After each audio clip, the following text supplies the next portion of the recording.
the year 2021, Monday, February 15th, the third day of Adar.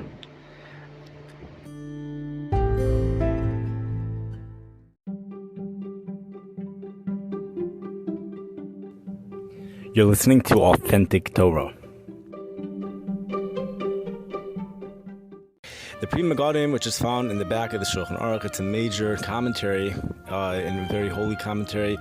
It's considered actual Torah, the oral Torah, and it's written in the Hebrew language, but in the particular version of Hebrew, which is Lashon HaKodesh, the holy language.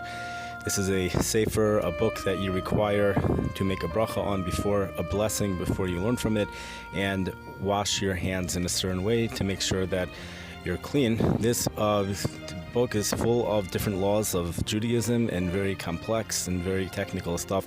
But in the middle, he says that on years when the first day of Shvat is one of the Jewish months. The first day of Shvat falls out on a Wednesday.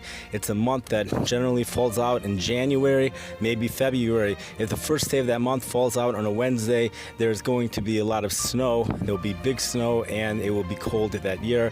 And he says the siman for that is Vayigash. The way to remember it is the Hebrew word Vayigash, but others explain it's not just a way to remember it, that's the actual source for the whole thing, because if you read the word the four-letter word Vayigash, if you read it backwards, it's Shin Gimel Yud Vav, which actually stands for Sheleg Gadol Yehei Vikar. It will be, therefore, when the Jewish calendar is set up in such a way where the Vayigash happens, the third day of Shvat actually falls out on Vav. Gimel Shvat, when the Shin stands for Shvat. Shin could stand for Shvat or Sheleg. And the Gimel could stand for 3, or it could stand for Gadol, big. So if the third day of Shvat falls out on Vav could be Vikar and cold, or it could be the 6th day of the week. When the third day of Shvat falls out on Friday, then the first day of Shvat falls out on Wednesday. And Memela, subsequently, it's going to be cold. And this is something which is deep. This is something which is based upon mystical truths to me, because it is found in a very holy book. It's not found in a weather statistic book or in a newspaper. And it ends off with the words, V'ayari dvar Hashem henis, that those who fear Hashem will take heed, they will pay attention. These are the very same words that were said in regards to when the Egyptians that were warned about the plague of hail. And it says, those that feared God brought their animals in. That's what it's saying here. So we have somehow, there's a source in the Torah that is telling us this. If it wasn't a source from the Torah, he would not be using the words V'hayare Hashem, V'hayare Dvar Hashem, those who fear Hashem, because this would have nothing to do with something that's coming from God. So this is definitely a source in the Torah. The explanation that I gave is that just like when the first day of the new year, the day of judgment, the Yom Hadin, the Rosh Hashanah, falls out on a Shabbos.